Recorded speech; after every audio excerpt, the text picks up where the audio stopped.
idea of a fair London is one in which anyone can get on in life, regardless of their background, gender, race, religion, disability or sexuality, with as many of the barriers to achieve this removed, be they in housing, education, health. Putting systems in place to support Londoners across our city to fulfil their potential. That's the very essence of social justice and is a platform on which I'm standing to be the Mayor of London.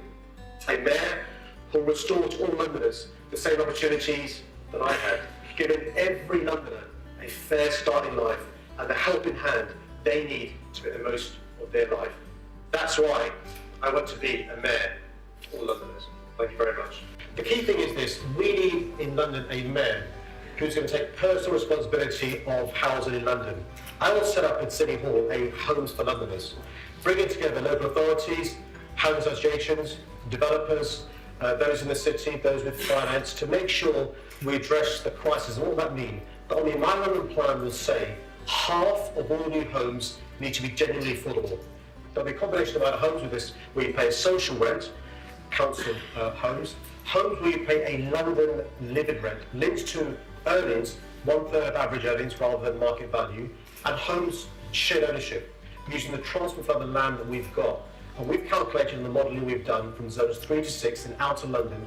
These are homes where the deposit will be £5,200 and the part rent element will be £400 a month. So Londoners can afford to live in London. I think the government should give the Mayor of London the power to set a London minimum wage.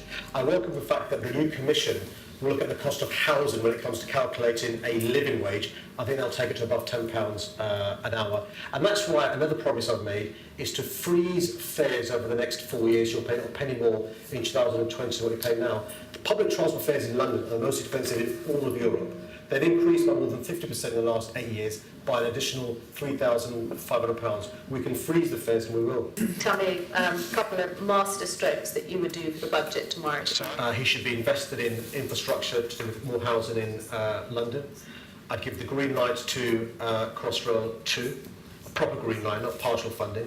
Because look, our population is growing, 8.6 million now, 9 million in 2020, 10 million in 2030. Growth per se is not bad. Lack of planning plus growth is bad. And the more powers the Chancellor gives to the Mayor, the better I think London will be. So being a member of the European Union has brought us huge contra benefits. Think about any high street in London. Huge social benefits. Think about your family and friends. Huge benefits to our security. The Evening Standard carried a story from former Home Secretaries, also Theresa May, talks about the importance to our security, cross-border links. But the economic benefits are huge. More than 500,000 jobs in London directly dependent on being a member of the European Union. 60% of the world's leading companies, Sony, AIG Insurance, have their European headquarters here in London. I was in Thornton Dagenham a few weeks ago. Half of London's exports go to the European Union. But also a big issue in London is security. And Sarah's right, the next Mayor of London, like the current Mayor, is in charge of security.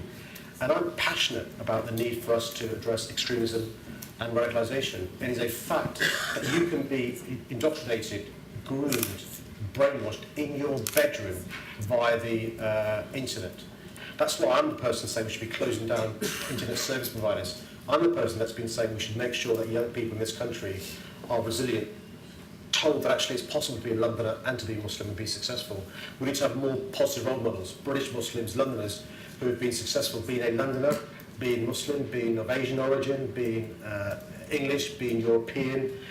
The cuts the government's making, which lead to neighbourhood police officers being lost, is a problem, because when you speak to the current Commissioner or previous Metropolitan Police Commissioners, the most successful way we counter terrorism is communities having confidence to speak to their Bobby and the Beat who they've befriended. And that intelligence helps keep us safe. So that's why, as I said in last week's Standard, it's the number one priority I've got as Mayor to make sure we stay safe. But so just to give you an idea how bad pollution is. The last full year for which we've got records, almost 10,000 Londoners died because of air quality. Look at life expectancy.